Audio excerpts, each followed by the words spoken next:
بسم الله الرحمن الرحيم الحمد لله رب العالمين وصلى الله وسلم وبارك على سيدنا ونبينا محمد ذي القدر العظيم وعلى آله وصحبه وسلم تسليما كثيرا. In our lessons on Jawhara al-Tawhid, we've looked at the opening lines, and now the author is going to tell us why he wrote this work. And he says, وَلَكِن مِّنَ التَّطْوِيلِ كَلَّتِ الْهِمَمِ. And due to the length of the works in this subject, but also, and which is part of the reality of the spreading of time, that resolves grew weak, right? And high resolve, as we said, is one's resolve to be attached to Allah subhanahu wa ta'ala, but it has worldly manifestations, which is ihsan, right? Which is ihsan. And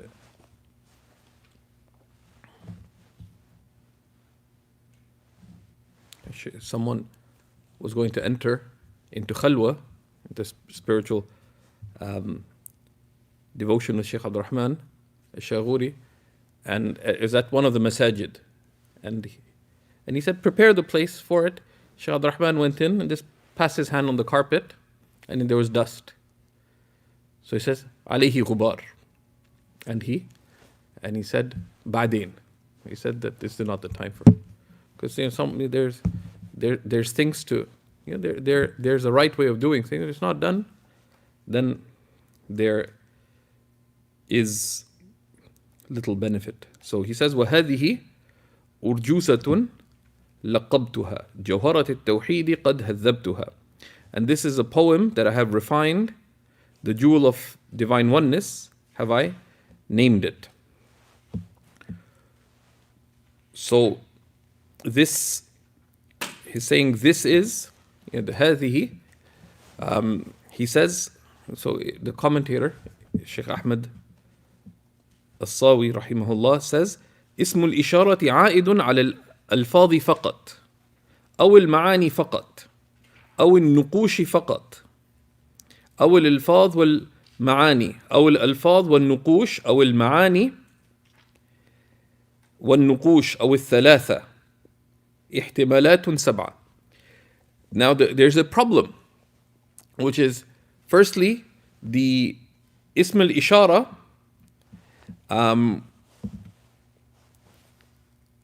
needs to go back to something tangible.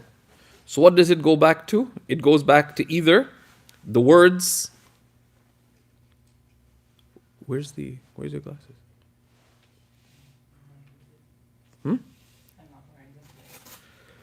It either goes back to the words or the meanings or the nuqush or the forms of the letters, because they're tangible, or the words and the meanings, or the words and the letters, or the meanings and the letters, or the three. There's 7 possibilities, and the chosen one is that والمختار عودها على المعاني المستحضرة ذهنا, that it goes back to the meanings that are present in the mind, right? So هذه, the basis is that it points to something tangible that is present, but this is a metaphorical, because at the time of writing, the meaning, al-ma'ani tasbiqu al-alfaz, right? So the meanings are present in the mind at the time of writing, right? As it were, either mufassalatan or mujmalatan, right? So then that's the second thing, that هذه, this poem, refers to the whole poem. Is the whole poem present at the time of writing? Probably not, right? So he says, ثم إن قلنا إن الذهن يقوم به المفصل فالأمر ظاهر. Says the mind can contain something fully detailed, then the matter is evident. وإن قلنا إنه لا يقوم به المفصل, that the mind, right, And the mind is as if it's a tool. يعني الذهن is آلة للعقل. The mind is a tool for the intellect. Right? So that's where the issue arises from. وإن قلنا إنه لا يقوم به المفصل, that the whole detailed meanings couldn't be in one moment in the mind, typically. فالكلام على حذف مضاف. Then this expression has something that is implicit. على حذف مضاف واحد أي مفصل هذه. إن قلنا أن أسماء الكتب من قبيل علم الشخص، وأما إن قلنا إنها من قبيل علم الجنس، فالكلام على حذف مضافين أي مفصل نوع هذه الأرجوزة. Right? So there's another matter, which is that if we say that the mind does not have, cannot contain all details, then هذه أرجوزة لقبتها, that there is something implicit. And what is implicit? مفصل هذه الأرجوزة. The details of this poem I have named such and such. Right? Meaning that the details are coming. Right now, I have named this poem whose details are forthcoming. Right? That's one possibility if we say that because then there's a difference of opinion amongst the ulama that the names of books, right? Do they refer to, are they like individual names, like alam shakhs, like someone's name is Abdul Rahman or Zubaydah, right? Or they refer to a category, insofar as each book contains a whole bunch of things underneath it, the particulars of the knowledge it contains, right? So because this poem contains, is as if it's a category that has the particulars of the knowledge contained within it. So a book in grammar, this is the name of that book as a category, and it has particulars under it. Right? The two ways of looking at a book, it's a lengthy argument when you're, and so he explains, وَالْحَقْ أَنَّ الذِّهْنَ يَقُومُ بِهِ الْمُفَصَّل, that the mind can consider details. Number one. وَأَسْمَاءُ الْكُتُبِ وَالْعُلُومِ مِنْ قَبِيلِ عَلَمِ الشَّخْصِ, and the names of books and sciences, علم التوحيد, for example. Right? It's like alam shakhs. It's a name for a particular. Right? Because the argument that they refer to a category that has particulars under it, that's from a different consideration. Right? But insofar as it's the name for the book or the name for the science, it's a name for, it's like alam shakhs, it's a personal name. The personal name of this subject is such and such. So now we're considering the subject, we're considering this book as a book, right? Or this science as a science. We're not considering a category of knowledge that has particulars in it. So the same thing can be considered in more than one way. But insofar, like if we take Zayd, is Zayd not made up of head, shoulders, knees, and toes, and all the other things? Yeah. But we don't consider Zayd to be, but when we're talking about his name, his name that he's Zayd or Zubaydah is alam shakhs. Even though from another consideration, Zayd is a kull made up of ajza, is a whole made up of parts. But when we're naming somebody, that's not what we're considering. It's not head plus head, shoulders, knees, and toes equals Zayd. We're not considering Zayd like that. We're considering a particular whom we give a particular name, a shakhs, and this is the alam for them. So بناء على أن الشيء لا يتعدد بتعدد محله. Right? This is based on a principle that a thing is not considered multiple with multiple places. Because there's a problem that you have many copies of a book, for example. So you have many Jawhara al-Tawhids. والفرق تحكم. But the difference is تحكم is over specification. Right? And basically, if you consider the book or the subject as that book, it is the personal name for that subject, like ilm al-Tawhid. But then if you consider the subject insofar as it is one category of the Islamic sciences and it has particulars under it, so ilm al-Tawhid has under it ilahiyat, nubuwat, sam'iyat, and they have masail under it, then that's a separate consideration, right? Just as you know, a person can be classified, okay, are they male or female? That's one consideration. Then are they Arab or non-Arab? Arab or Ajam, right? That's another consideration. So it said, are you Arab or are you a man? It's two separate considerations, right?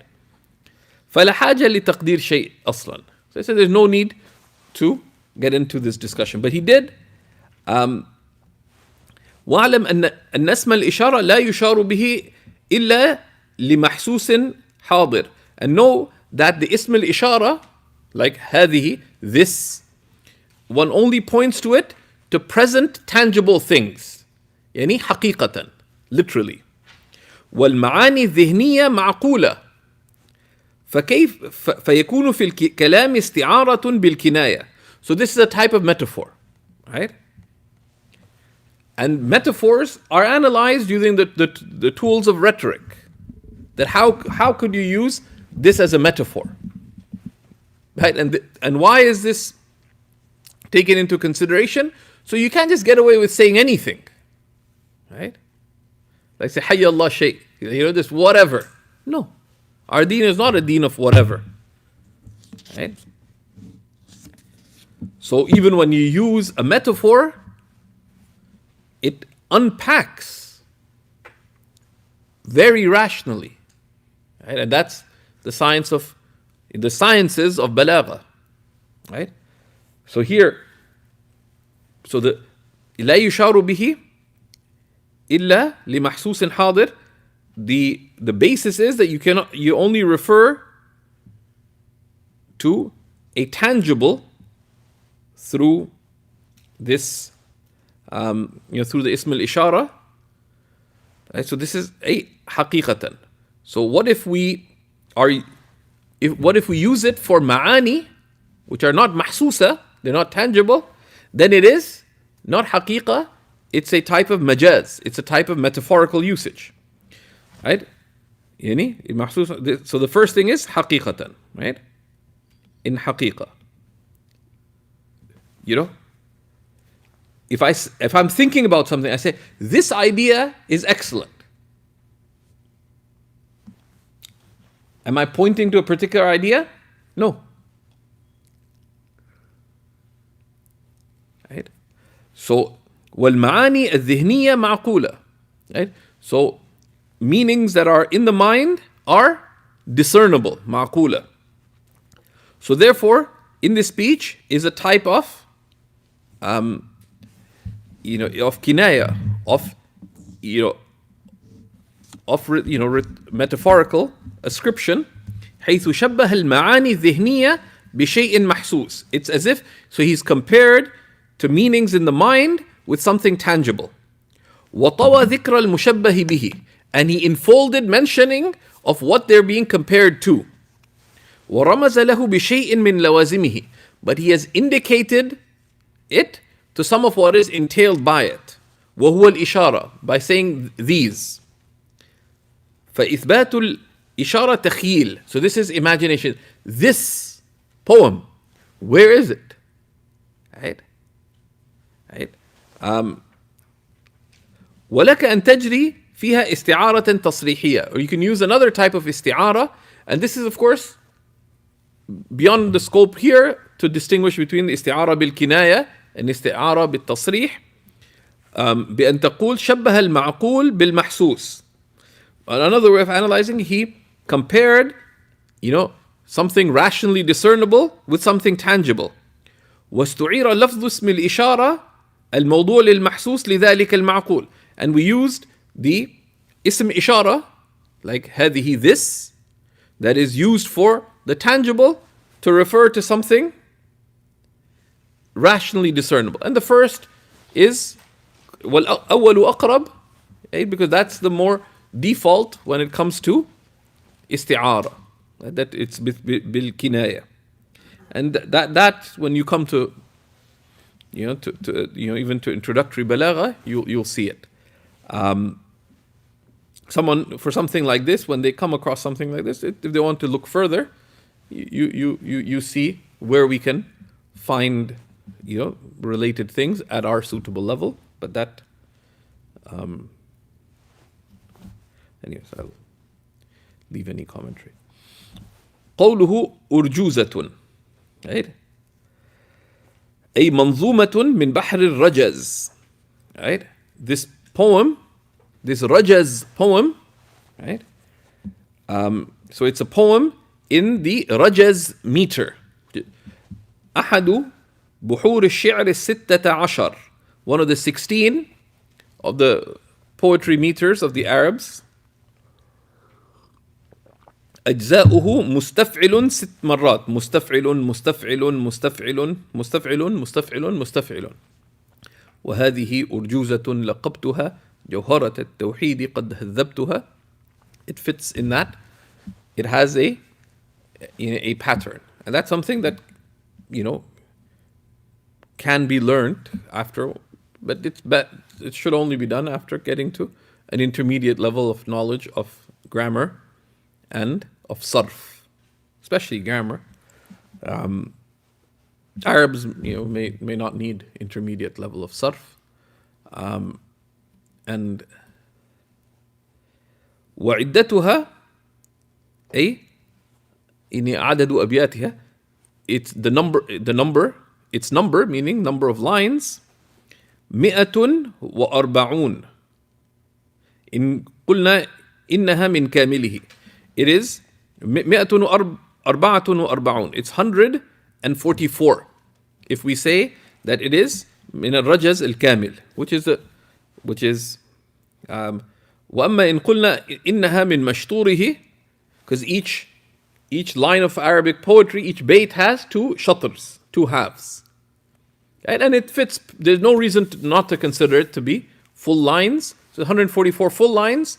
But if we say that they are mashtur, that each shatr stands on its own, فتكون 288.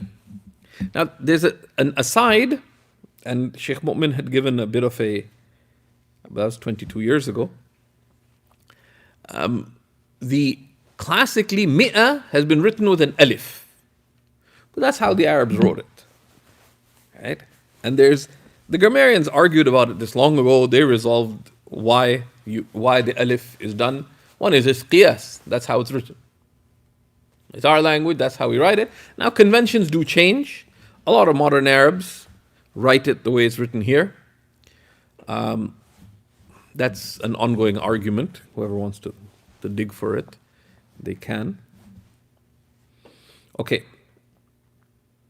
Don't take it very seriously. Just, if you ever write to any of the ulama, like nobody can really object if you write mi'a with an alif, because that's like asluha thabit, right? But there are people who you'll flip out if you do it without the alif. But there's khilaf. Like Sheikh Abdul Fattah Bizm is he's Mufti of Damascus, head of Ma'had al-Fath. He knows a thing or two about this deen and this language, and he's an accomplished published author. So there's khilaf in it. But people get very emotional, and it's sometimes good to know who your audience is, right? Who your audience is. I got cursed by a British scholar. I referred to someone as being a rebel. And right, and a rebel especially in American English it's quite a noble thing to be a rebel. But actually, if you look at the dictionary of usage, rebel has many positive connotations. And because there's politics related to language, but in the British tradition, it's exactly the opposite. The Americans like the idea of rebel because they rebel. Their existence is due to rebellion. The British lost most of their empire due to rebellion. Right? So the connotations of the words differ. Right? And there's many battles. And sometimes you have to know who your audience is and just circumvent the whole thing. So mi'ah is one of those things. So it's 144 lines. وَإِنَّمَا كَانَتْ نَظْمًا. Now there's a question. And all of these are implicit questions. And the larger works go back and forth. Imam Laqqani himself, especially in his larger commentary, explains the background, etc. And why didn't you just write it in prose? Right? Nathran. Right? Rather than poetry. وَإِنَّمَا كَانَتْ نَظْمًا. So this is a جواب سؤال مقدر. لأنه أسهل وأحلى في تعاطيه وحفظه. For two reasons, he says. One is, it is easier. And other is, it's أحلى, it's more pleasing. Okay? Now, some people translate أحلى as sweeter. But that's not what أحلى means. It's not always sweeter. Right? But meaning it's more pleasing, more satisfying. Right? In partaking of it and in memorizing it. Because it is closer, poetry is closer to eloquent expression.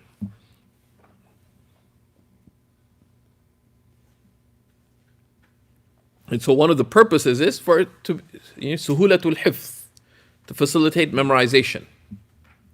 Okay? And eloquence has an impact. Right? Has an impact. البلاغ المبين. Right? Allah subhanahu wa ta'ala mentions بلسان عربي مبين. Right? Right? Which is البين في نفسه المبين لمعانيه. Right? أوتيت جوامع الكلم. I was granted encompassing expression. But then there's a problem, which he also answers.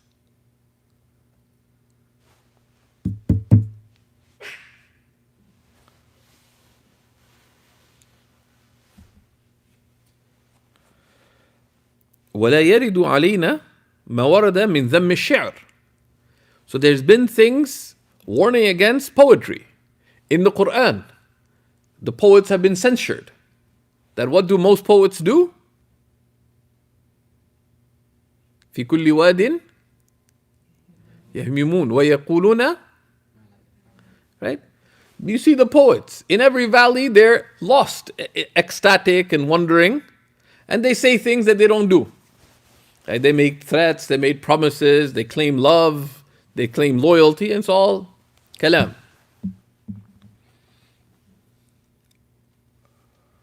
The Prophet, it's also come that for you to fill your innards with pus and vomit is less harmful than to fill yourself with poetry.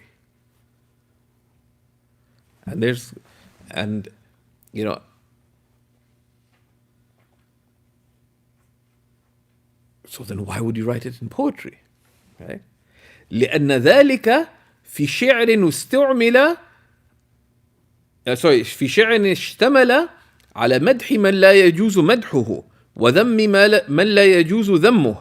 Right? Because that censure of poetry that's come in the tradition, both in the Quran and in hadith and the words of some of the early Muslims, is in poetry that praises those not permitted to praise, like praise of the dhalama of wrongdoers. And to put down those not permitted to put down. So the poets would be hired, and whoever you want to attack, they'd come up with an attack of them, regardless, right? And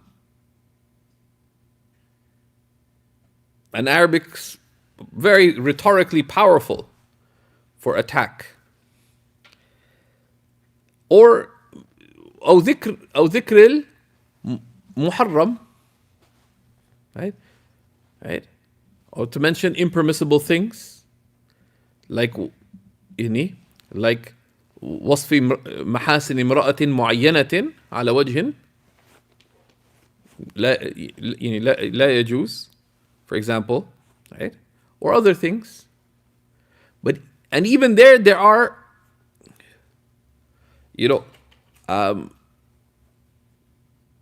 there's more leeway than people imagine. There's more leeway than people imagine. If you open the Seerah of Ibn Hisham, a friend of mine sent this thing. Is this an Orientalist conspiracy? Because it talked about, it's after one of the battles, I won't tell you which one. It talks about this woman whose thighs are like slabs of white marbles and whose rear is like the full moon, and like really weird. And Guillaume, who translated in obtuse English, but it's pretty good. I didn't believe that this could be in Ibn Hisham, so I went to my friend Shaykh Iyad al-Ghawj. I said, let me mention some lines of poetry from the Seerah.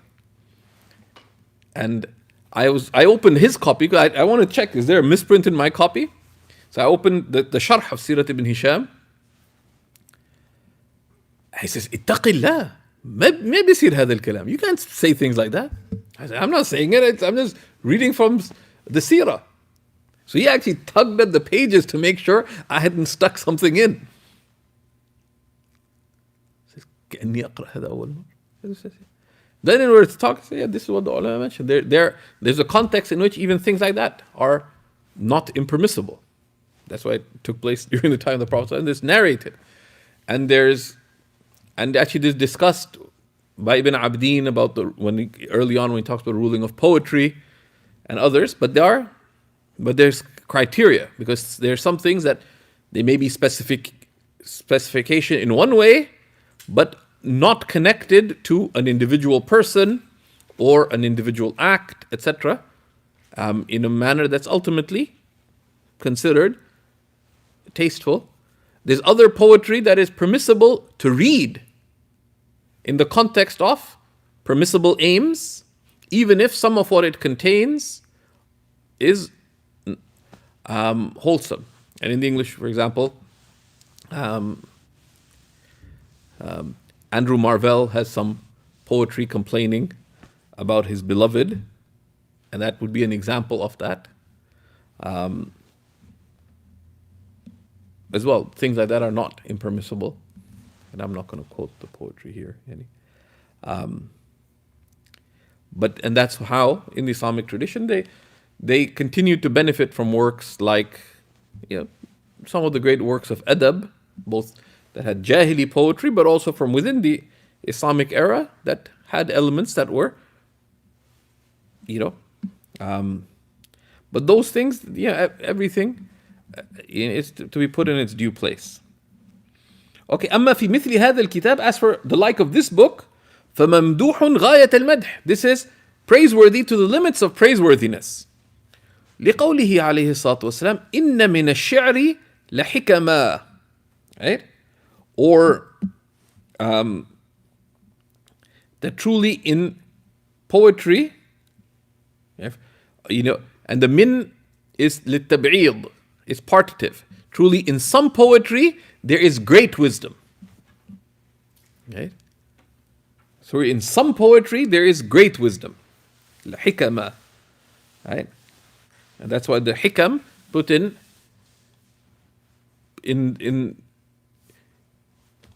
the in plural, right? And there's a number of narrations of this from the Prophet sallallahu alaihi wasallam. Right? And he heard poetry. Alayhi salatu, he had designated poets.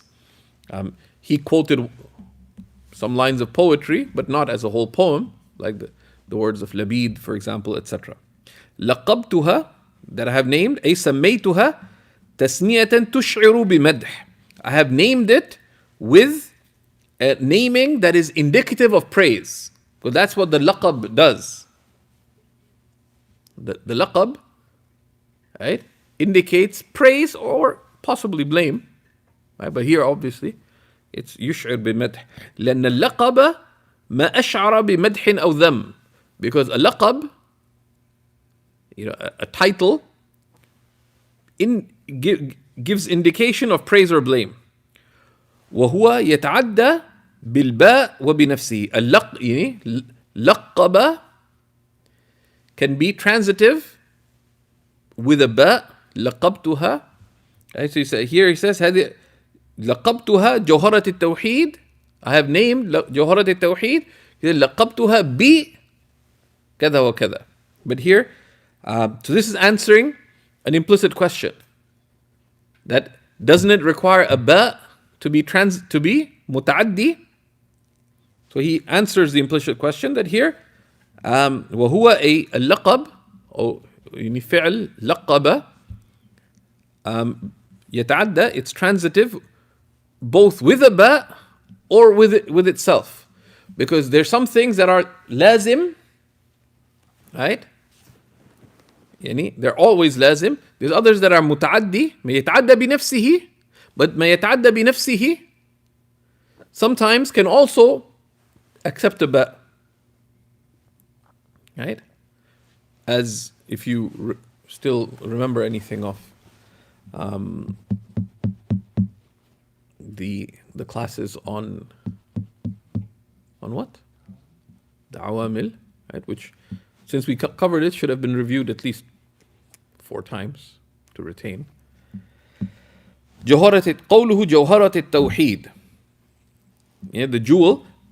هي أي الجوهرة في الأصل الدرة الغالية النفيسة. Right?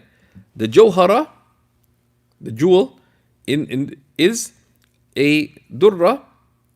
It is a precious jewel that is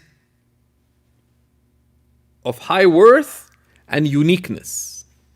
Right? ولا شك أن مسائلها نفيسة جدا.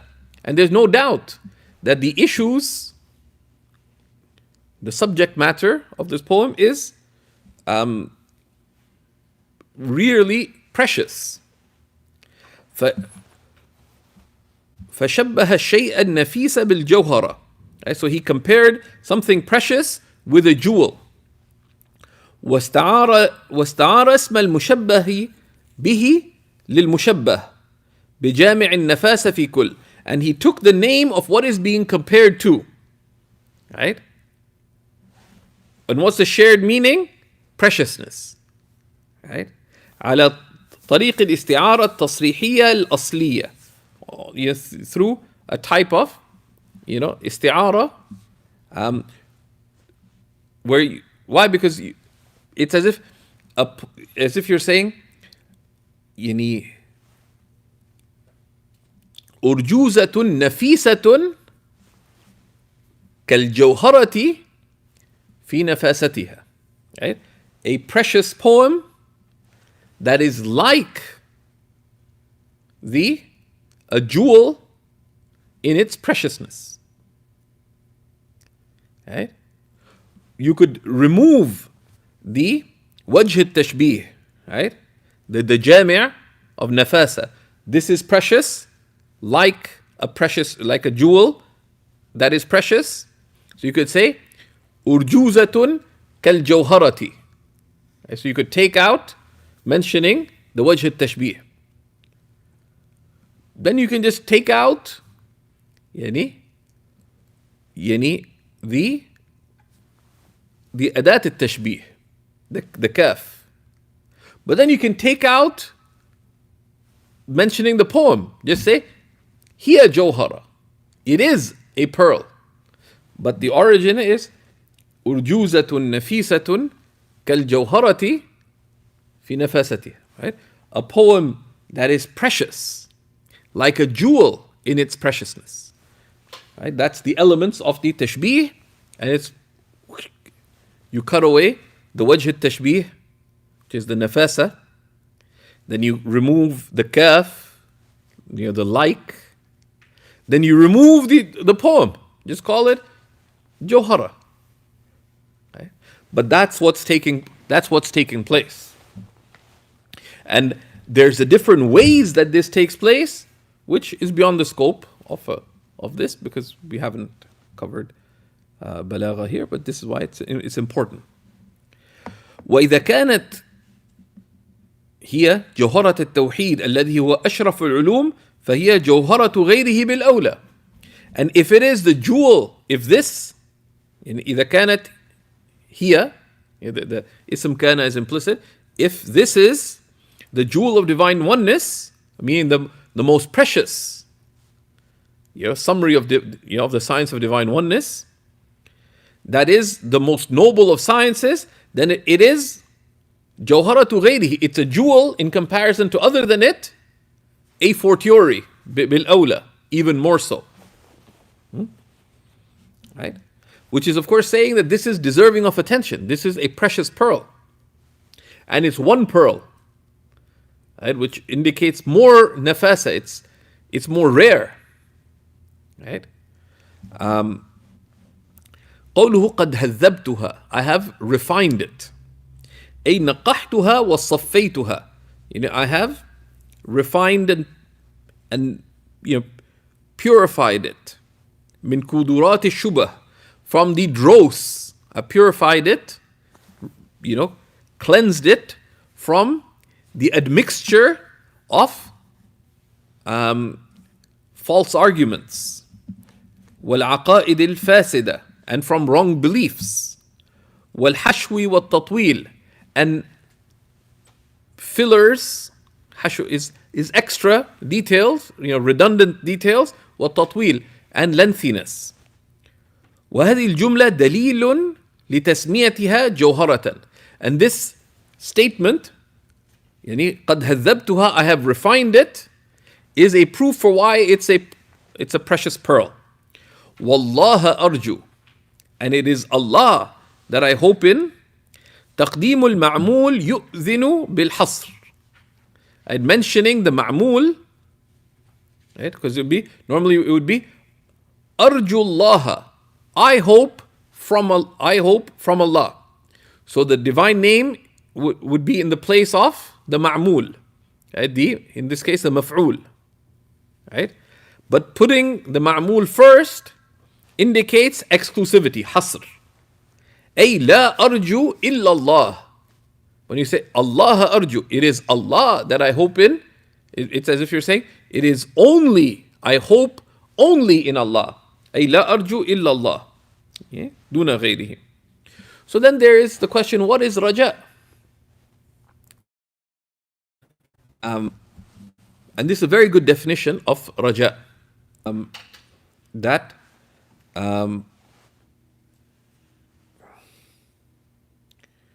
Right?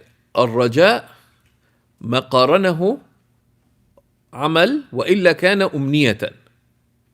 Right? Hope is that which is connected with action. Otherwise, it is umniya, it is wishfulness. And wishfulness is truly blameworthy. Right?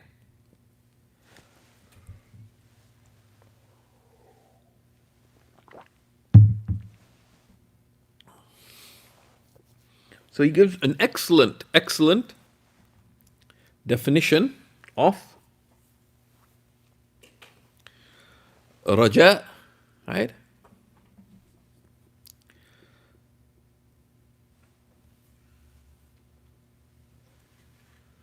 And understanding hope is really the beginning of any turning to Allah subhanahu wa ta'ala. The very first of the hikam of Ibn Ata'illah, it's a very intriguing way to begin a work on spirituality. He says, من علامات الاعتماد على العمل نقصان الرجاء عند وجود الزلل. Right? From the signs of relying on actions is loss of hope when downfalls occur. Why? Because raja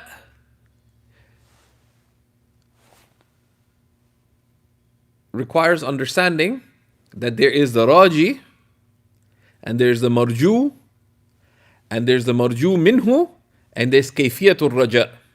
There's the one hoping and there's what is hoped for and whom it is hoped from, and then there's how the hope takes place. There's 4 elements of hope. So the one hoping, right, is significant. Like, how are you hoping? Are you hoping as a servant of Allah? Is raja'u abdin muftaqir, right? يشهد أنه لا حول ولا قوة إلا بالله. Are you hoping as a servant who is in need, who recognizes and witnesses the reality that there's no ability nor power except through Allah? Or are you you have the hope of the individual? You can do it, right? This individualism, which is delusion. It's a type of shirk. Right? Yes, we can.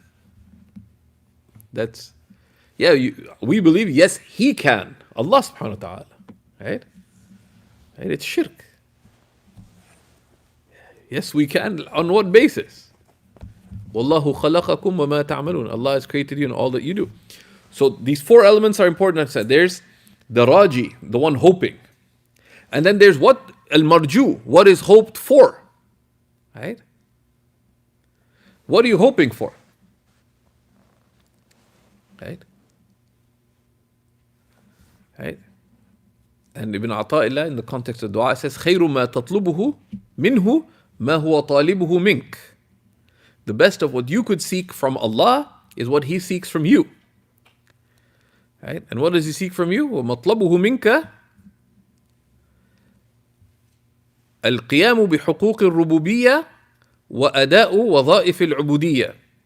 And what Allah seeks from you is that you fulfill the rights of His lordship over you, and that you perform the duties of slavehood.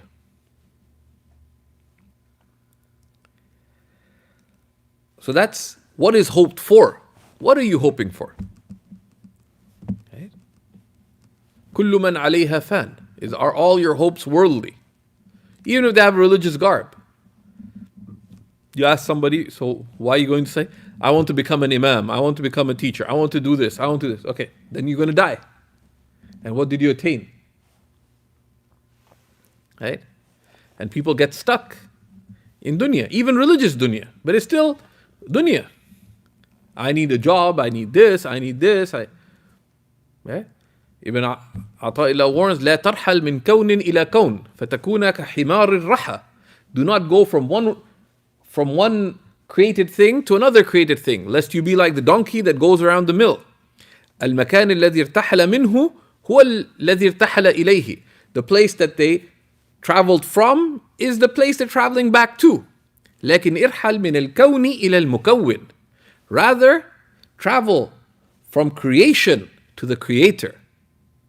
وَأَنَّ إِلَىٰ رَبِّكَ الْمُنْتَهَى. And truly, to your Lord is all ending. Right? So there's the one hoping. You have to understand, on what basis are you hoping? Number 2, what are you hoping for? Right? And yeah, the least you can ask for is a balance. رَبَّنَا آتِنَا فِي الدُّنْيَا حَسَنَةً وَفِي الْآخِرَةِ حَسَنَةً. O Lord, grant us good in this life and good in the next. But the good of this life is the things of this life that are pleasing to us in a manner that are attained in a manner pleasing to Allah subhanahu wa ta'ala. But the good of the next life, وَلَلْآخِرَةُ خَيْرٌ لَكَ مِنَ الْأُولَى. The next life is better for you.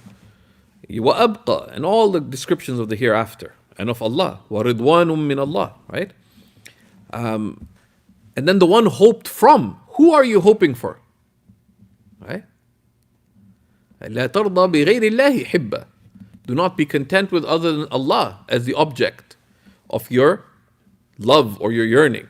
كُلُّ شَيْءٍ دُونَهُ سَرَابٍ. Everything besides Him is a mere mirage. Right? So that's the third element of hope.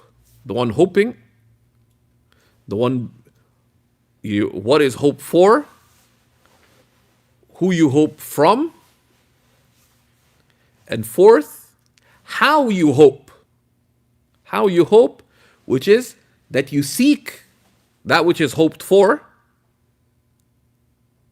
right? While taking the means of attaining it, right? So this is why the definition, so these are the four elements of hope. And the ulama break these things down. This is a framework to analyze anything that's very helpful. الرجاء تعلق القلب بمرغوب في حصوله في المستقبل. Hope is the attachment of the heart, right, with a matter desired, to attain in the future, while taking the means. مع الأخذ بالأسباب, and they say الموصلة عادة إليه, while taking the means that normally cause you to reach it. Right? So it says, I'm looking for a righteous husband. Where are you looking? In all the wrong places. That's not raja, because that's not where you find them. Right? كرجاء الجنة مع ترك المعاصي, like hoping for paradise while leaving sins. وفعل الطاعات, and doing acts of obedience. فإن لم يكن أخذ في الأسباب, but if there isn't a taking of means, فهو طمع وهو مذموم. It is طمع, which is avidness, أو أمنية, or we call أمنية or تمني, right? And these are Quranic terms. And they say طمع, avidness, is the word is like its meaning. Every letter of it is hollow in different ways. The ta has a big hole in the middle. The meme in classical Arabic would be written with a small emptiness in the middle. And the ayn, that big, swave, that's another type of emptiness. And they analyze each of the letters conveys a certain type of emptiness, that avidness for the worldly or delusion has. Right? And Imam Zarruq gave some beautiful definitions for raja, which are gathered in this useful work called At-Ta'rifat al-Zarruqiyya. One of them, he said, and this taking from his Qawa'id al-Tasawwuf, which is one of the great works on the subject, but tricky, says, الرجاء السكون لفضله تعالى بشواهد العمل في الجميع وإلا كان اغترارا. Right? Hope is to find serenity in the bounty of Allah, but with the witness of acting in every object that you are hoping for. Right? So hope, this is an amazing, right? Because there's a hope that is a hope that has too much tadbir, that has too much self-direction in it. Right? Which is like a menu order. I want this, this, this, and this, and 30 minutes or less. Right? It's like pizza delivery. Right? 45 minutes, like in winter. Right? I want exactly this, and if it's not according to the order, you want a refund. Right? You're not the customer, you're the servant, right? It's a sukun li fadlihi, to find serenity in the fadl, in the bounty of Allah, His generosity. And what's the sign of that sukun? بشواهد العمل في الجميع, with the witness of action in all that you hope for. Right? Otherwise, it's delusion. Right? وقولنا في حصوله في المستقبل, in attaining it in the future. وأما لو تعلق بماض كتمني الشباب بعد ذهابه فهو تمن. And the word tamanni or umniya, there's a few ways of describing it. Right? So he says, as for if one's wish relates to something in the past, like wishing for youth to return after it has gone, then that is false hopes. But these are different ways of describing the term umniya. There's a number of these terms. Umniya, amal, tama. Yeah. And they have related meanings. And these are good to, when these opportunities come, to read up on these terms, because they come up with raja. Each of these terms, raja and umniya and amal and tama, they come up in the Quran, in the hadiths of the Prophet ﷺ. And then he says, fil qabul. Wallaha arju fil qabul. Ay qabuli a'mali, in the acceptance of my works. Right?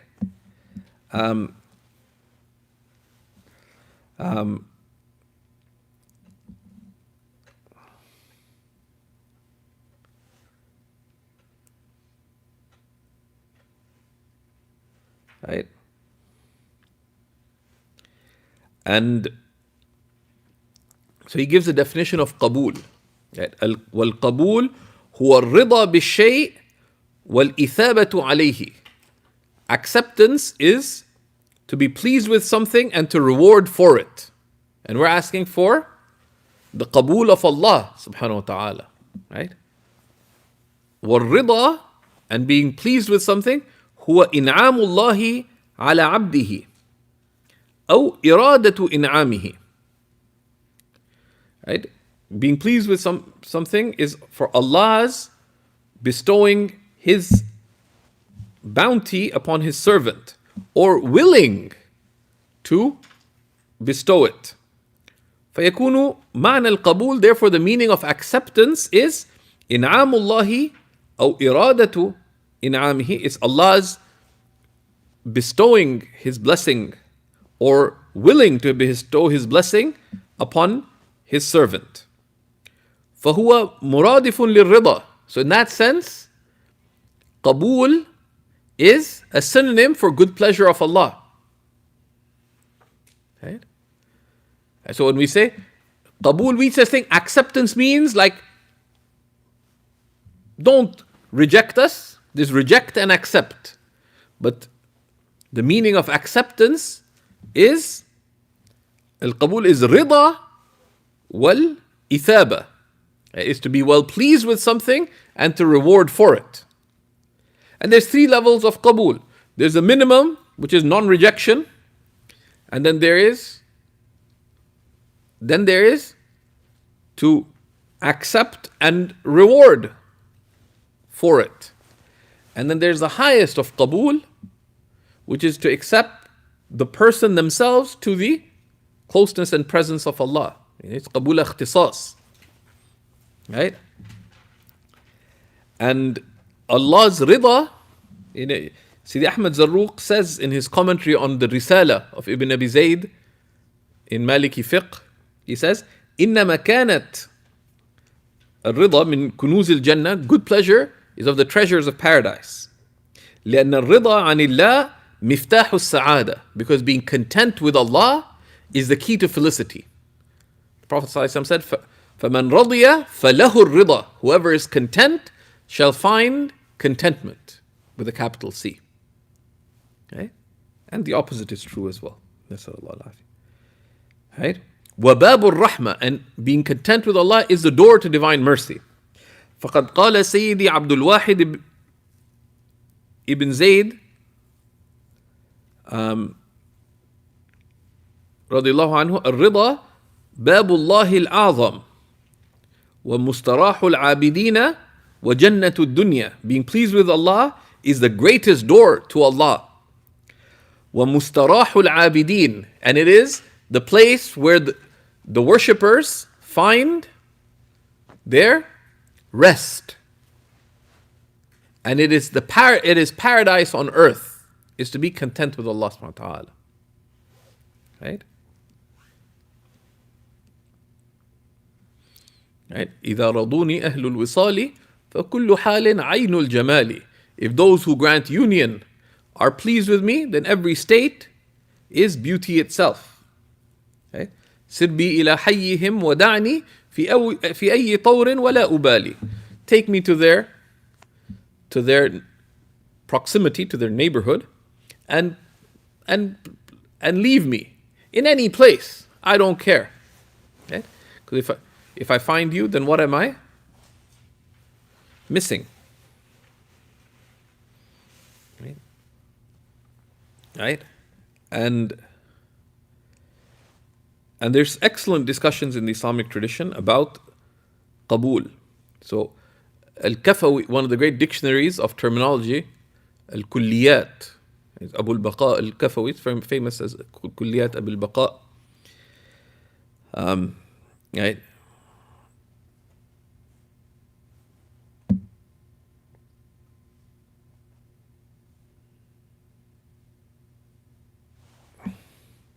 You can find some good discussions. We don't want to go too much into it here. Right? فعلى الأول فهو صفة فعل. So قبول is either a descriptor of is a صفة, is a quality of an action. صفة فعل لله تعالى. وعلى الثاني صفة ذات. It's a quality of Allah. يعني هذا في حق الله. This with respect to Allah. So قبول is Allah is being well pleased. So it's an eternal quality of Allah. Right? Right? Right? And that's one of the great, that's part of the mysterium tremendum, as the Europeans were largely confused about the divine. Right? Because what comes first? You're asking for qabul or his qabul? Right? Right? عنايته فيك لا لشيء منك. His concern for you is not from anything from you. إذ أين كنت حيث واجهتك عنايته يعني وخصصتك رعايته أو كما قال سيدنا عطاء الله. His concern for you is not from anything from you. Because where were you when his concern was directed towards you and you were chosen by his care? Subhanahu wa ta'ala.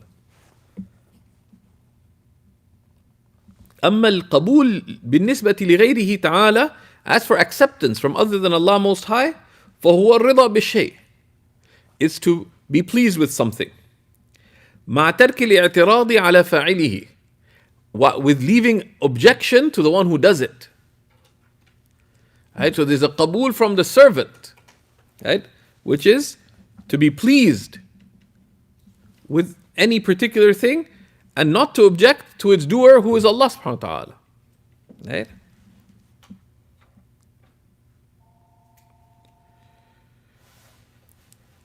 وَاللَّهَ أَرْجُو فِي الْقَبُولِ نَافِعًا. It's Allah that I hope for in acceptance while being beneficial. بها, through it, مُرِيدًا فِي الثَّوَابِ طَامِعًا. For a seeker who is avid for reward. So he says, قوله نافعا بها, benefiting through it, حال من لفظ الجلالة. This is a state from the divine name. والضمير في بها يعود على الأرجوزة. And the ضمير through it, بها, goes back to the poem. Benefiting by it, by the poem, أو على الجوهرة, or goes back to the Jawhara, to the jewel. ويكون المعنى نافعا بمسماها, benefiting by that thing named the precious pearl. مسمى الجوهرة. Right? إن قلت, now there's an objection. تقييده رجاء القبول من الله بالنفع لمريدها. He says, specifying hope from Allah's acceptance with it benefiting the one who seeks it. يوهم أن رجاءه لله تعالى قاصر على تلك الحالة. This would appear to be limiting his hope in Allah to a specific state. You're hoping in Allah for something specific. والكريم لا تتخطاه الآمال. The most generous, the highest of wishes, cannot outstrip his generosity. So he said, والجواب أنه لما وثق بالنفع لمريدها من Allah. Says, when he was sure of it benefiting the one who seeks it, من Allah, from Allah subhanahu wa ta'ala, فكان أمرا لازما. It became like a necessary consequence. لا يتخلف فصح تقييد رجائه به. Right? Right? Right? So therefore it befitted limiting his hope to, because Shaykh Mu'min said here, والله يقبل ويجيب ولا يخيب. Allah accepts and answers and does not let down. والله يقبل ويجيب ولا يخيب. He does not let one down.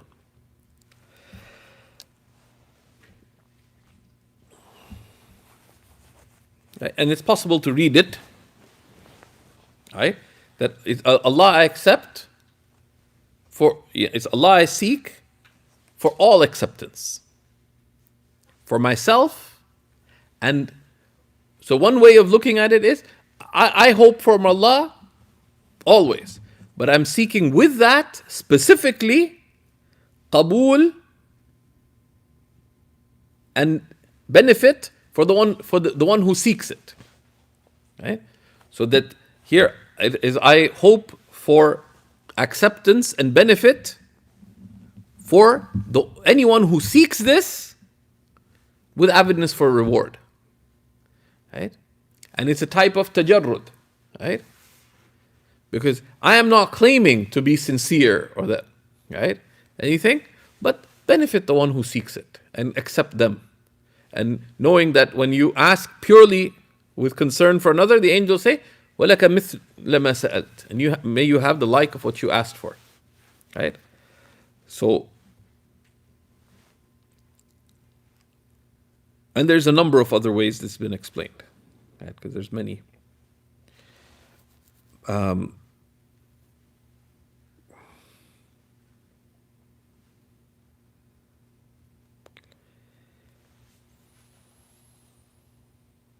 Muridan, for a seeker, right? A shakhsan muridan laha. And here an individual seeking it, waqasidan laha, and resolving, whose resolve is to attain this. والمعنى لا أرجو في قبول تأليفي أو أعمالي إلا الله. The meaning is I only hope for the acceptance of my of this authored work or my actions except from Allah. حال كون الله سبحانه وتعالى نافعا تلك الأرجوزة مريدها وقاصدها. While Allah Most High benefits through this poem the one who seeks it and directs themselves to it. Why? لأنها اشتملت على أشرف العلوم, because it contains the most noble of sciences. فمن عرفها فهو ناج في الدنيا والآخرة. And whoever knows its meanings, is in felicity in this life and the next. And how can he be so sure of its benefit? Because he's not making it up himself, right? He's not making it up himself. He made tahdheeb of it, but this is a taqreer of aqidat Ahl Sunnah wal Jama'ah, right? وَيَدُ اللَّهِ مَعَ الْجَمَاعَةِ, right? And Allah's hand is with the group. So he is not coming up, well, this is my interpretation of what the truth is. لا, this is قال أهل الحق. the people of the truth have said this. أجمع أهل الحق. Right? That's very often the ulama would begin each chapter by saying this. Right? قال أهل الحق. قال العلماء. The scholars have said. Right? And he doesn't. Yeah, I mean, some places he chooses between various positions, but this is, a representative statement of Ahl Sunnah. وَعْلَمْ أَنَّهُ شَاعَ قَوْلُهُ تَعَالَى. Now, this is an interesting thing. Some people get annoyed by this, including some of my teachers, but others, and Shaykh Mu'min, in the opening class he did, and which is worth reviewing, right? Is it online? Right? To the Jawhara, he goes into some of the distinguishing points of this commentary. Right? He says, it's become widespread that the Prophet ﷺ said. He's not saying he said it. So here and there he brings in things that have some problem. You can say like, why mention it? Just take it out. And one of the things is to see how the ulama make tawjih al-ibarat, how they explain things that may appear to be problematic. And also because things people wonder about. He may have been asked about this repeatedly in his own classes. So he felt that this is something of benefit. Now this, he doesn't say قال Rasulullah sallallahu alaihi wasallam. شاع قوله, it's widespread. As we see in the footnote, as a hadith, this is not established. Right? And he quotes 3 really good books on the subject of 3 or 4. 4. Right? So this doesn't have basis. So Imam Sakhawi's work, Al-Maqasid al-Hasana. This is by As-Sakhawi. Right? And As-Sakhawi was one of the most distinguished students of Imam Ibn Hajar al-Asqalani, Amir al-Mu'mineen fi al-Hadith. Right? His work, Al-Maqasid al-Hasana, في الأحاديث المشتهرة على الألسنة. The second is by a great Indian scholar, Maulana Tahir al-Fattani, actually al-Patni, the ta, al-Patni, but the ta'rib of Patna is Fattan, because can you say Patna? Right? And you've sort of acquired the P, right? Now, Ahl al-Ba, struggle with the Pa. Anyway, Al-Pattani, he has Tadhkirat al-Mawdu'at, which is a great work. And Mullah Ali al-Qari's Al-Masnu' fi Ma'rifat al-Hadith al-Mawdu' or whatever it's called. And he quotes a fourth work, which is Kashf al-Khafa of Al-Ajluni. And this is later than these other works, and it's Al-Ajluni, this is a delightful work. Because not only does he point out what expressions that have become famous, whether they're hadiths or not, and if hadith, where it is, if it has weakness, he points to weakness, but he also brings out the meanings of the statements, right? Because one of the reasons a hadith became a fabricated hadith, became ascribed to the Prophet ﷺ, there's some things that were done for ulterior motives. Someone decided they say most of the hadiths praising distant lands are fabricated. There's a hadith fi fada'il Qazwin, and hadith fi fada'il, random place, al-Khurasan, and this, that. But not necessarily because of the hadith on fada'il of Sham. There's many lands that have been praised explicitly, others by indication. There's some hadiths that are, for some strange, someone loved eggplant. The hadith fi fadail al-Badhinjan, and they're not established, right? But you have to be careful because other things which are praised in hadiths. So some people did it for ulterior motives. Some did it foolishly. Some did it لِلتَّرْغِيبِ فِي الْعَمَلِ الْخَيْرِ. So he said, whoever does this action, they get this much reward. So there's a few asbab al-wada'.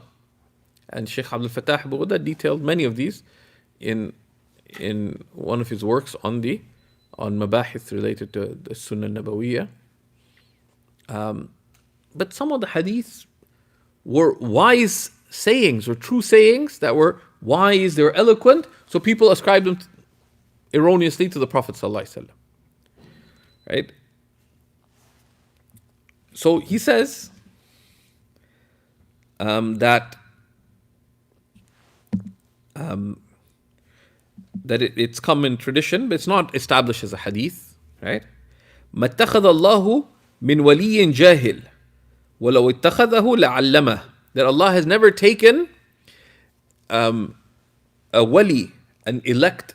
He's never taken a servant as being one of his elect if they were ignorant. And if they were ignorant, he granted them knowledge. Meaning, مَن يُرِدِ اللَّهُ بِهِ خَيْرًا يُفَقِّهُ فِي الدِّينِ. Whomever Allah wishes well for, He grants understanding of religion. Okay? This meaning is understood from that hadith. Whomever Allah wishes well for, and wishing well for them, is at-taqrib ilayhi, is by drawing him close to them, whether bil-ib'ad an al-nar wal-idkhal fil jannah, whomever Allah wishes well for, either by saving them from hellfire, or برفعه إلى درجات الصالحين, or by raising them to the stations of the righteous, or بإدخاله في حضرة المقربين, or by making them enter into the presence of those drawn close to Allah subhanahu wa ta'ala. And the condition for that is knowledge. If they didn't already know, then Allah facilitates it for them to know. Either, and that's the default, من خلال عالم الأسباب. Right? The default is by them taking knowledge. And we are in a world of means. But it is possible for someone to acquire knowledge من غير سبب. But that's خلاف الأصل. خلاف الأصل.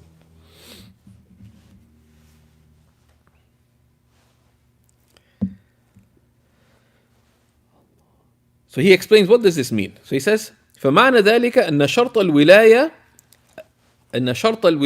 المعرفة بالله سبحانه وتعالى. The meaning of that is that the condition of wilaya, of electhood with Allah, is to know Allah Most High soundly. وظهور نور الإيمان له, and the manifestation of the light of faith for the elect servant. حتى يكون مراقبا لله تعالى في جميع أحواله, so that they become vigilant of Allah Most High in all their states. فينتج ذلك أنه يستدل بالحق على الخلق عكس العوام. So the state, the dawning of the light of faith in their heart causes them to reason from the real to creation. Because Allah واجب الوجود, وواجب الوجود أظهر وأثبت من الوجود الممكن. Allah Most High's existence is both more manifest and more real than the merely possible. Right? Right?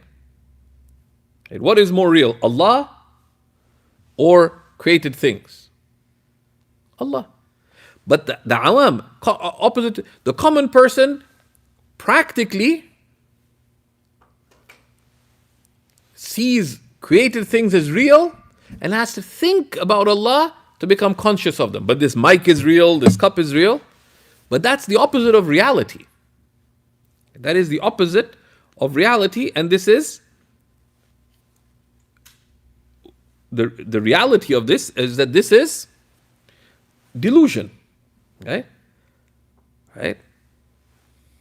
Right? As the poet said, إياك تشهد غيره ودع العنا لا أنت في هذا الوجود ولا أنا إن الوجود هو الحقيقي الذي به نبدو وبه نعود إلى الفنا. Right? Right? I think it's Sidi Abdul Ghani Nabulsi, the great Imam, who says, إياك تشهد غيره, beware of beholding other than Allah and leave toil. Right?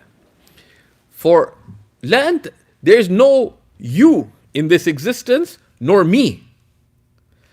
إن الوجود الحقيقي, the true existence, هو الذي به نبدو, is the existence by which we are manifest. and through which we return to nothingness. Right? That is real. That's a real existence. All of this is khayal. Right? So his point here is to remind us of what is reality. Right? What is reality? Right? And we see things upside down. Right? So, and his point is that the true knowledge is knowing Allah. Right? Is knowing Allah. And the ignorant person is the one who doesn't know Allah. Right? And the hikmah number 16, which is somewhat lengthy, but some of the commentators on the hikam have described it as lub al-hikam, although there's many candidates for that. And we'll share it in the class forum. Bi'idhnillah. This is from the hikam of Ibn Ata'illah. He says, كيف يتصور أن يحجبه شيء? How can anything veil Allah? وهو الذي أظهر كل شيء, when He is the one who's manifested everything. كيف يتصور أن يحجبه شيء وهو الذي ظهر بكل شيء? How could anything veil Allah when He is the one who's been manifest through everything? كيف يتصور أن يحجبه شيء وهو الذي ظهر في كل شيء? And how could anything veil Allah when He is the one who's been manifest in everything? كيف يتصور أن يحجبه شيء وهو الذي ظهر لكل شيء? And how could anything veil Him when He is the one who's manifest to everything? Right? كيف يتصور أن يحجبه شيء وهو الظاهر قبل وجود كل شيء? How could anything veil Allah when He is the one who was manifest before the existence of anything? كيف يتصور أن يحجبه شيء وهو أظهر من كل شيء? How could anything veil Allah when He is more manifest than anything? Right? كيف يتصور أن يحجبه شيء وهو الواحد الذي ليس معه شيء? How could anything veil Him when He is the one with whom there's none besides? كيف يتصور أن يحجبه شيء وهو أقرب إليك من كل شيء? How could anything veil Him when He, Allah, is closer to you than anything else? Right? كيف يتصور أن يحجبه شيء ولولاه ما كان وجود كل شيء? How could anything veil Him when were it not for Him, there would not be existence for anything?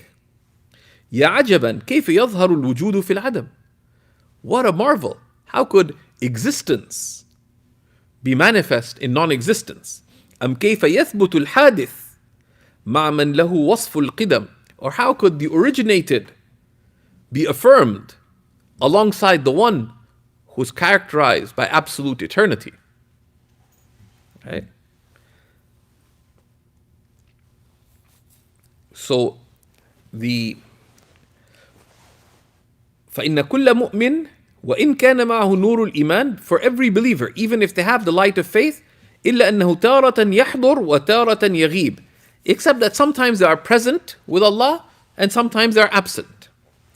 فلذلك كان يستدل بالخلق على الحق, and that's why they reason from creation to the Creator. وليس معناه العلم بالأحكام الشرعية, but the meaning of that statement that Allah never took an ignorant person as an elect friend, it doesn't mean knowledge of the rulings of the Sharia. كالأنكحة والبيعات, such as the rulings of marriage and transactions. وغير ذلك. فإن هذا ليس شرطا بإجماع العارفين, because such knowledge, having that knowledge, except to the extent that you need it, is not a requirement to be of the beloved servants of Allah by the consensus of those who know Allah subhanahu wa ta'ala. Right? And then وَالنَّفَعُ, what is benefit?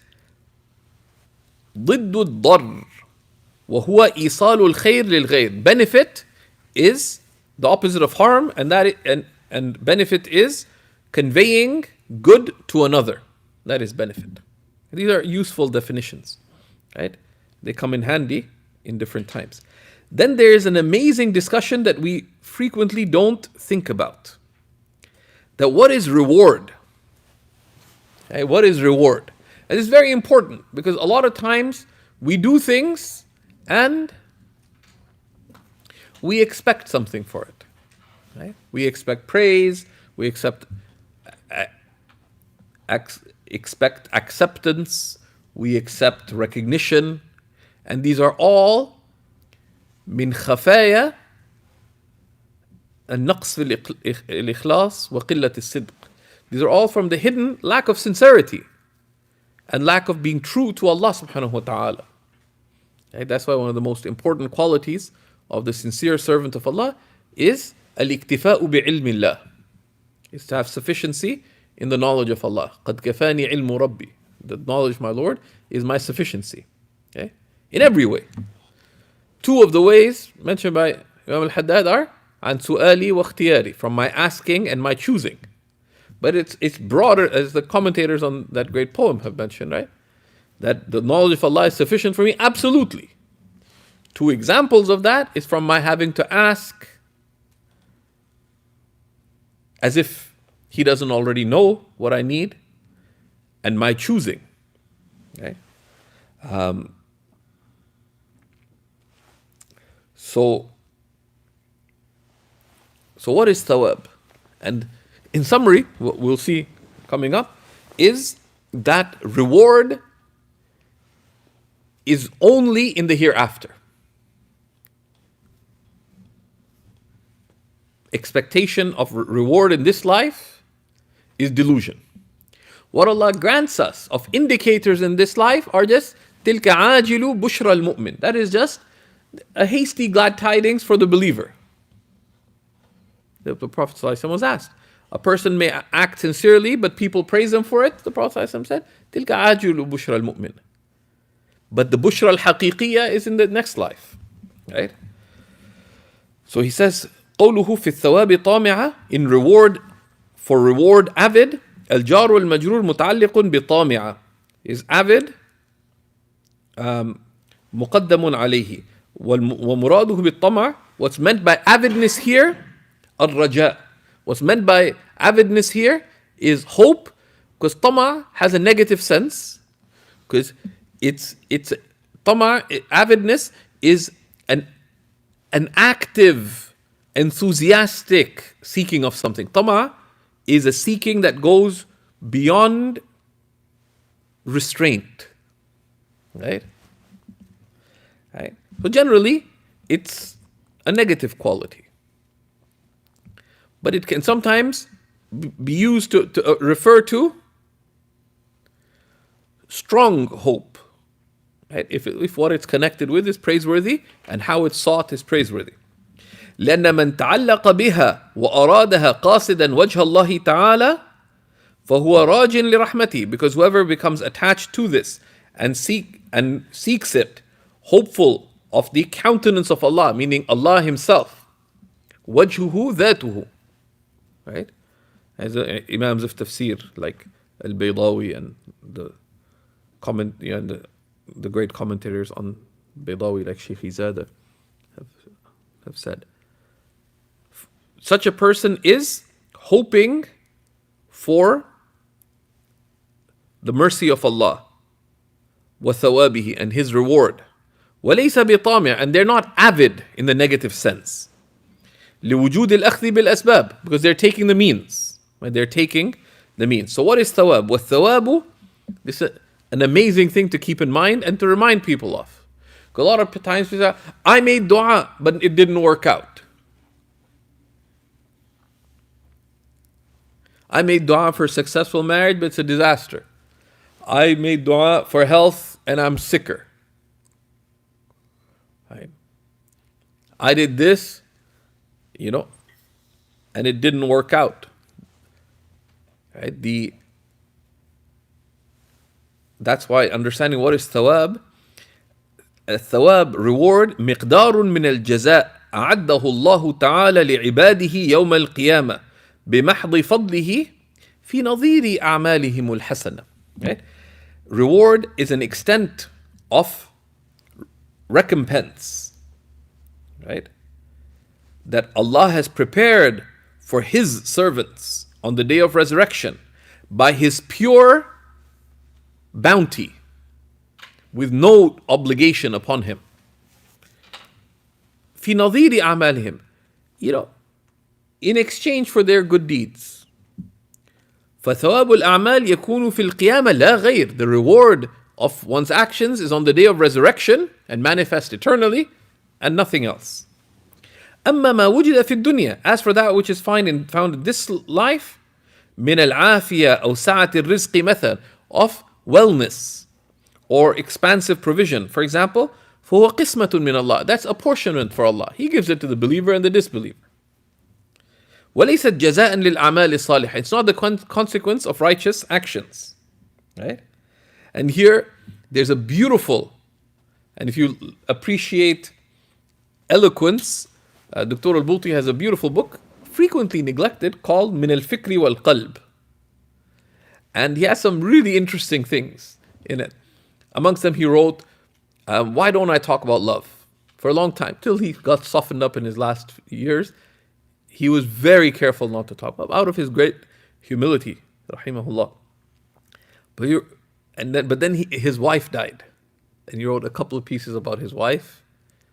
And if you don't find at least some tears from that, then learn how to cry. But then he did an amazing piece on why isn't it that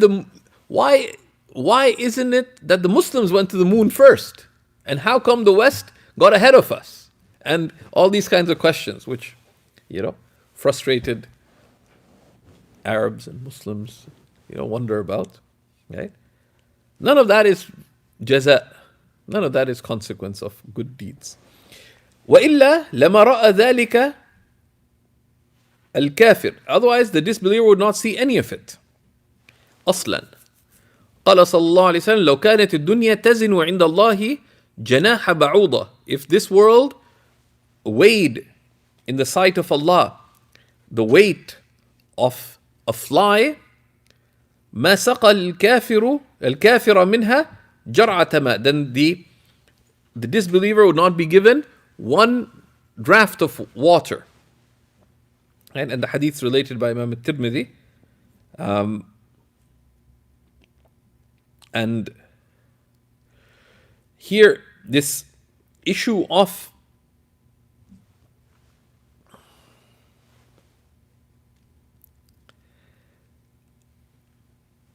there's a few quotes here. I'll share them with you, inshallah, from a couple of sources, right? And these are sources also worth being aware of. And if any of you aren't in that, in the group or the class, are you? Right? We can add you there. But let's share them. I found some useful things. I won't read them all, but one is, there's a beautiful section from Qut al-Qulub of Abu Talib al-Makki. Imam al-Shadhili said, من أراد العلم فعليه بالإحياء. Whoever seeks knowledge, let them seek out the إحياء of Imam al-Ghazali. ومن أراد النور فعليه بالقوت. And whoever seeks light, let them seek the qut. One, because it's before the ihya, but one of the things with the ihya, and the ulama caution about that, especially, and that's why in many traditions, like in Hadramaut, for example, they study multiple things before they get to the ihya. Typically, is that very often it's easy to get. There's nothing like the ihya, right? They said, "Man la yaqra al-ihya, falaysa min al-ahya." Those who don't read from the ihya are not from those alive, right? It's hyperbole. Imam Nawawi said, if all the books, authored in Islam were burnt away, the ihya would be sufficient. Of course, hyperbole, it's not meant literally, right? But sometimes the scholarly investigations in it can distract from the core purpose for the one who is intellectually inclined. They find, I now understand what is sincerity. No, sincerity is not a theoretical framework. It is a lived reality. So he mentions a few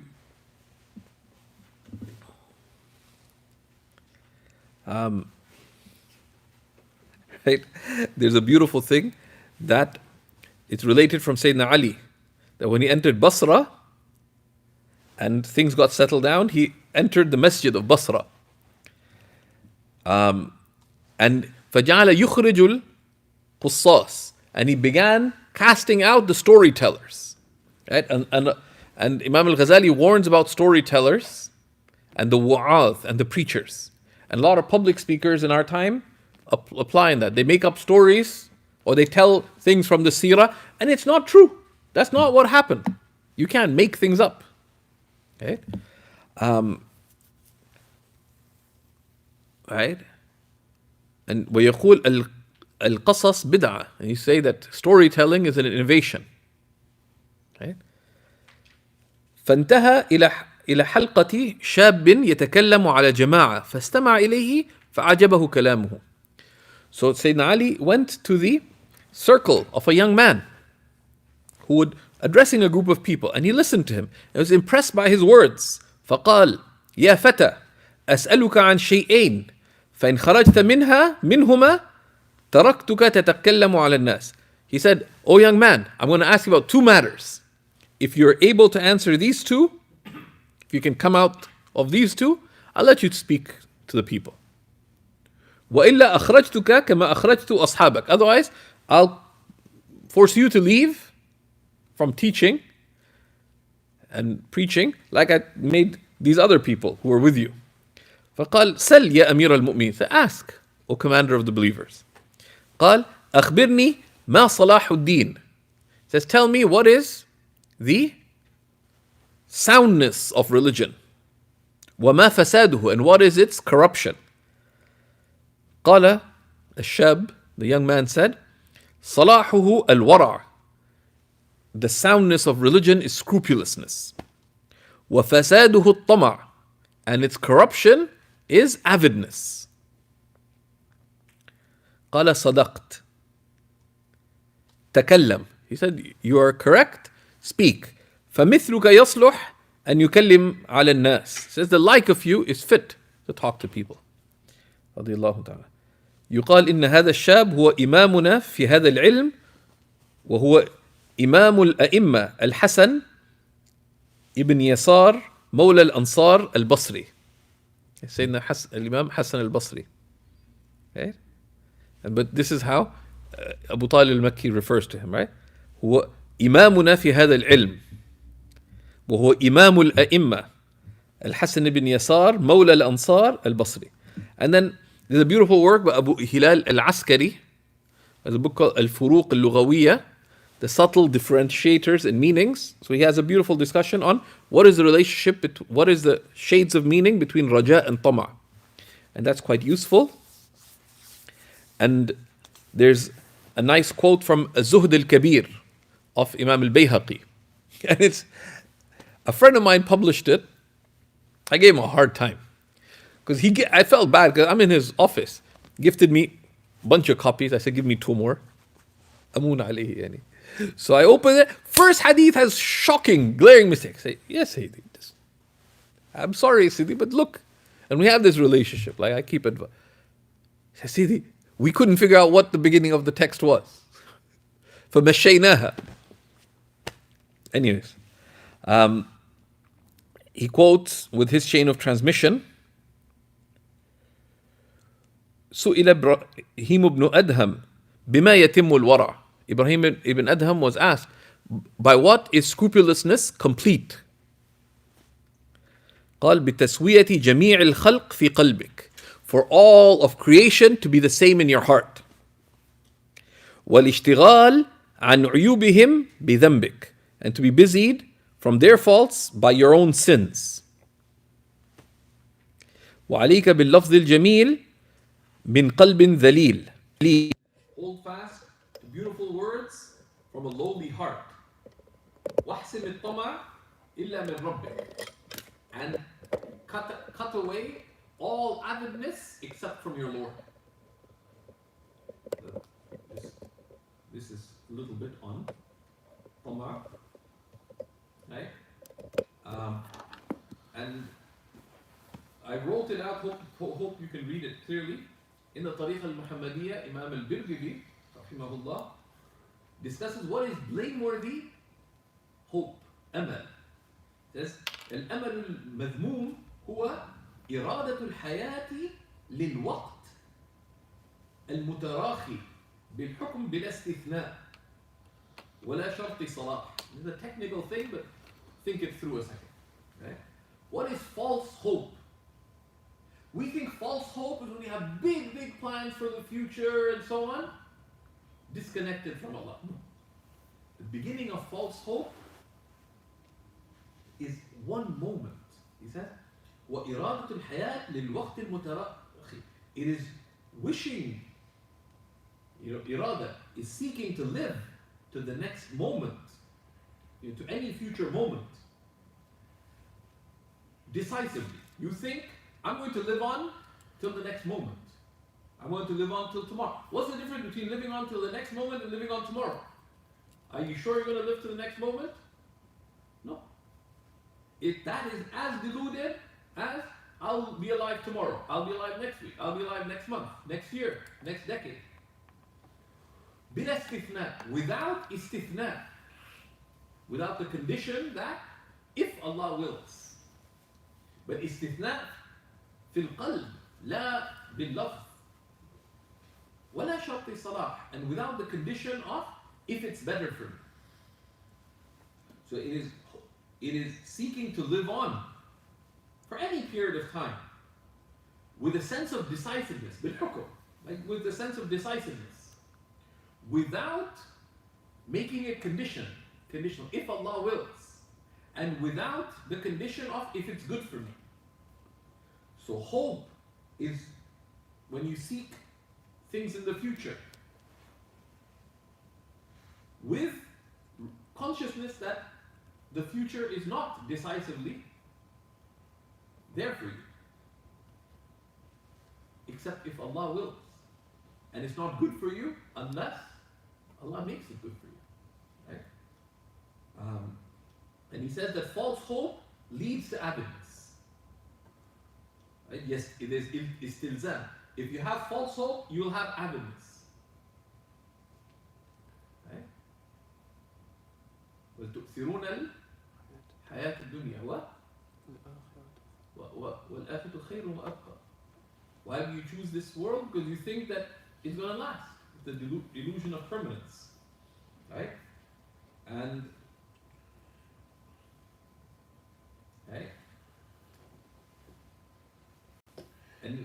And Sidi Abdul Ghani has some really nice things in his commentary on the Tariq al-Muhammadiyya here, which you can find. If somebody can share that, it would be expiative or redemptive or whatever it would be. Okay?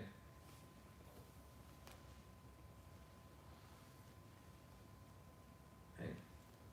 And what is the opposite of blameworthy avidness? It says, وَضِدُّ الطَّمَعِ هُوَ التَّفْوِيض. The opposite of blameworthy avidness is consigning matters to Allah subhanahu wa ta'ala. التفويض. وهو إرادة أن يحفظ الله عليك مصالحك فيما لا تأمن به الخطأ.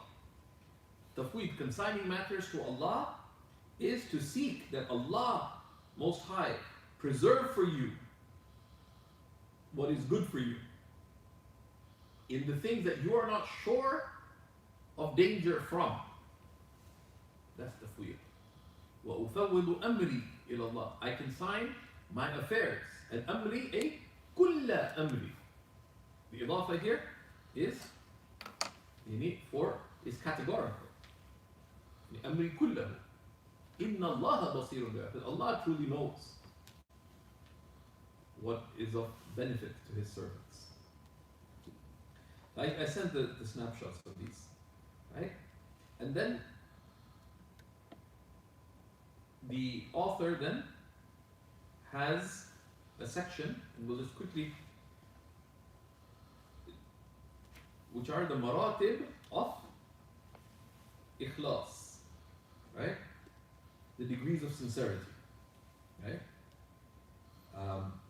And then we start the text itself. So, just quickly, Bismillah. It says, وَاعْلَمْ أَنَّ مِنْ عِبَادِ اللَّهِ مَنْ يَعْبُدُ اللَّهَ تَعَالَى لِأَجْلِ تَعْجِيلِ حُظُوظِ الدُّنْيَا. So know well that from the servants of Allah are those who worship Allah for the sake of hastening their worldly interests. وَهَذِهِ كَلَا عِبَادَةٍ. This is as if it weren't worship. But this, this is من حيث العدل, in terms of justice. But من حيث الفضل فإنها أدنى مراتب الإخلاص. But Allah, from His generosity, has deemed it, as we know from both the Quran and the Sunnah, Allah has deemed this to be the lowest level of sincerity. Because you asked Allah, but you asked Him for dunya only. But that, by higher standards, it's lowly, but it is ubudiyyah. Why? Because the fact that you ask Allah affirms that you recognize that I am a servant, He is my Lord, He gives, I don't have anything. But then you turned away, because all you asked for was for some fleeting worldly thing. So, but this is, وَمِنْهُمْ مَنْ يَعْبُدُ اللَّهَ رَجَاءً فِي ثَوَابِهِ وَخَوْفًا مِنْ عِقَابِهِ. And then there are those who worship Allah, hopeful for His reward and fearful of His punishment. وَهَذِهِ مَرْتَبَةُ عَوَامِ الْمُؤْمِنِينَ. And this is the station of the common believer. Right? The common upright believer. There are those who worship Allah, hopeful of His reward, fearful of His punishment. This is the station of the commonality of the believers. وَقَدْ أَشَارَ الْمُصَنِّفِ إِلَى هَذِهِ الرُّتْبَةِ بِقَوْلِهِ فِي الثَّوَابِ طَامِعًا. And this is the station that the author apparently has pointed to by saying, avid for his reward. Because reward is the things you attain in the hereafter. So this is mid-level sincerity. Asking Allah for the good of the next life.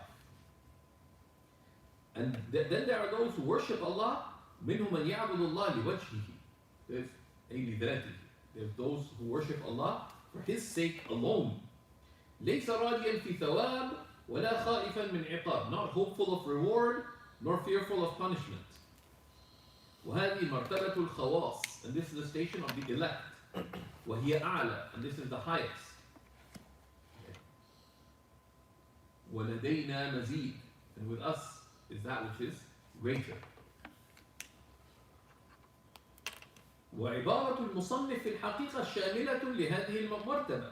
And the expression of the author in reality covers this rank. إما بالأولى, either a fortiori, that if you give the one who seeks reward, then why wouldn't you give someone who seeks you when you are the generous? Right? Because Ibn Ata'illah points, says, وَتَأَمَّلْ قَوْلَهُ وَإِنَّمَا لِكُلِّ امْرِئٍ مَا نَوَى. And each person shall have whatsoever they intended. What's the greatest thing you could intend?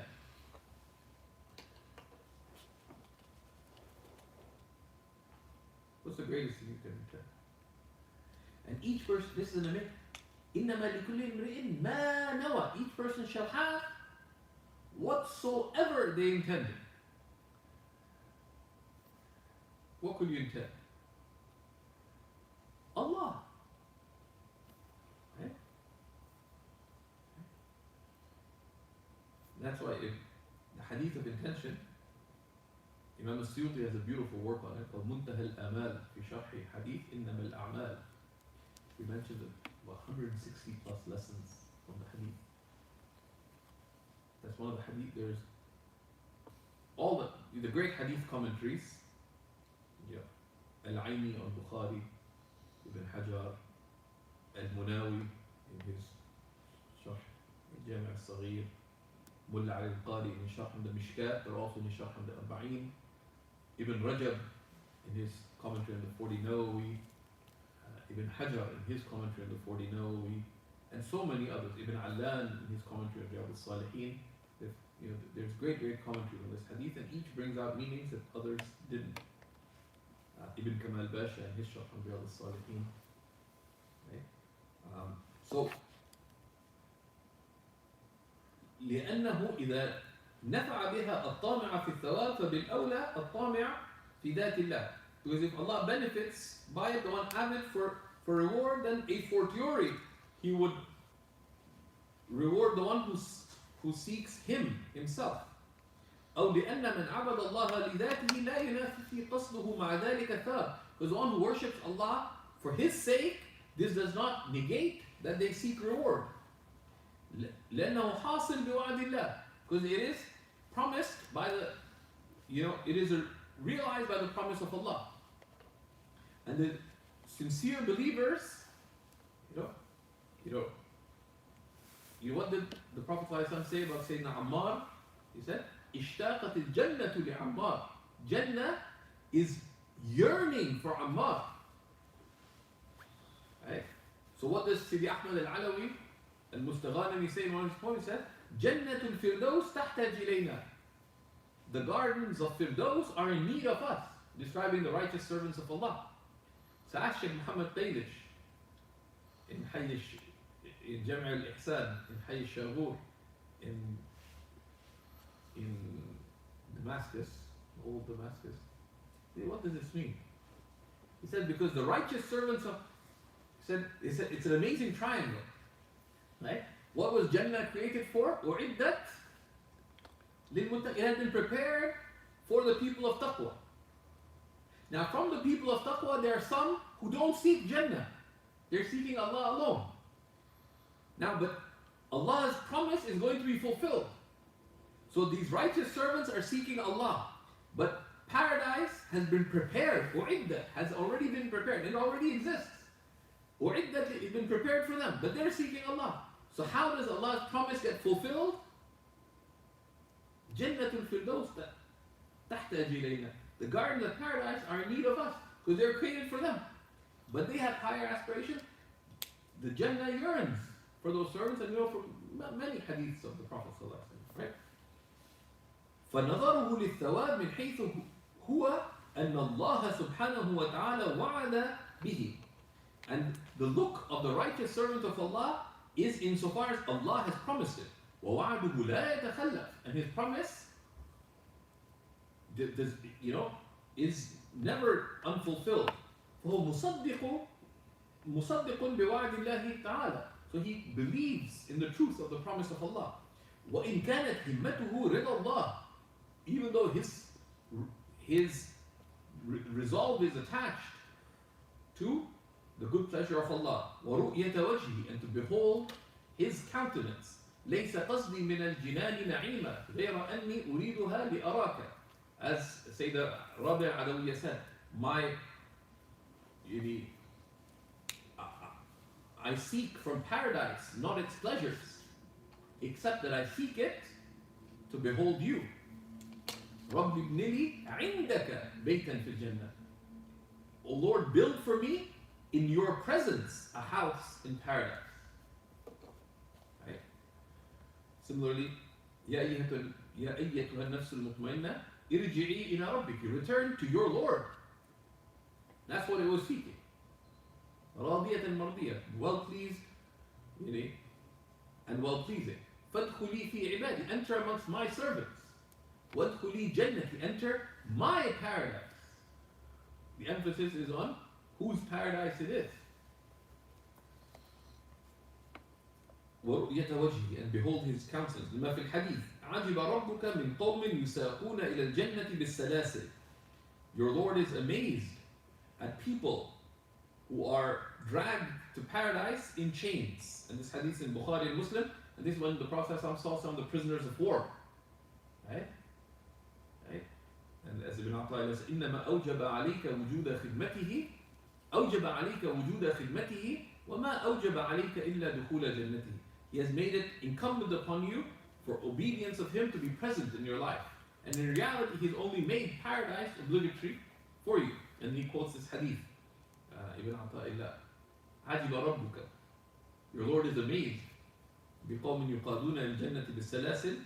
At people who were dragged to hell in chains. And the Prophet ﷺ smiled as he was saying that, because he beheld at that moment, by divine promise, that every single one of those people were standing before me, every single one of them would himself choose to enter Islam. Even though at that moment they hated anything to do with Islam. SubhanAllah. And then we reached Qismul Ilahiyat. Right? So we'll look at a few introductory investigations on what are some of the, and next lesson is particularly important. إذا فكل من كلف شرعا وجب عليه أن يعرف ما قد وجب لله, etc. So we'll see a few things related to this. I will share a little snapshot of something that I'll be talking about. You have it. So let's give the adhan. صلى الله على سيدنا محمد وعلى آله وصحبه وسلم.